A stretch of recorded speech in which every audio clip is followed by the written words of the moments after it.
कोई हमें दुख सुख नहीं दे सकता, ये बात ध्यान रखना।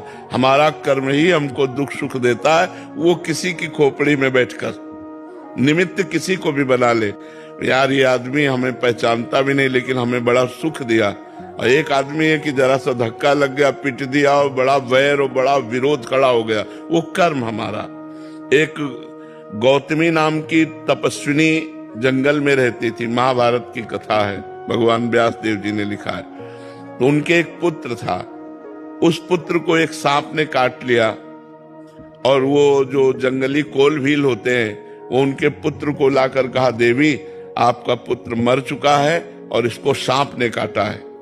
वो बहुत तपस्विनी थी और मंत्रवेत्ता थी।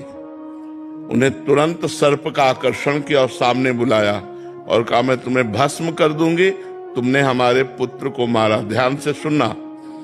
तो सर्प ने कहा, आप भस्म कर सकती हैं लेकिन मैंने नहीं काटा, मेरे से कटवाया गया है।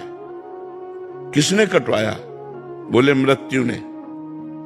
तुम्हारे बालक के ऊपर जो मृत्यु का आक्रमण हुआ उसने मुझे निमित्त बनाकर कटवाया। तो उनकी बात समझ में आ गई, तपस्विनी थी, उन्होंने मृत्यु का आकर्षण किया। मृत्यु से कहा, मैं तुम्हें भस्म कर दूंगी, तुमने बालक को सर्प से कटवाया। तो उसने कहा, मैंने नहीं कटवाया, काल ने।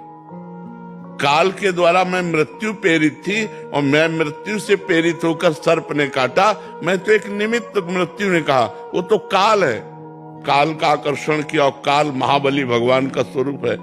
उन्होंने कहा, तुमने हमारे पुत्र को क्यों मृत्यु से प्रेरित करके, सर्प से प्रेरित करके कटवाया? तो काल ने कहा, हमने नहीं किया, तुम्हारे बालक के कर्म ने। कर्म से प्रेरित काल, काल से प्रेरित मृत्यु, मृत्यु से प्रेरित सर्प। घूम के बाद कहा है कि तुम्हारे बालक का कर्म ऐसा था जिससे इसको सर्प ने काटा। तो अगर हम विवेक के द्वारा देखें तो हमारा कर्म ही, वो बैठे किसी की खोपड़ी में, हमको दुख या सुख जो मिलता है वो निज कृत कर्म भोग सुन भ्राता, अपने किए हुए काम में फल मिलता है। तो कोई आदमी हमारे साथ दुश्मनी कर रहा है तो मेरे ही किसी जन्म का कर्म या इस जन्म का कर्म उसके दिमाग में बैठकर मुझे प्रतिक्षण दुख दे रहा है, इसलिए मुझे सहन करना चाहिए और उस व्यक्ति को क्षमा करना चाहिए, क्योंकि कर्म मेरा ही उसके ऊपर सवार है। ईमानदारी से सत्य बात मानिए, ऐसे कोई दुख सुख किसी को नहीं देता है।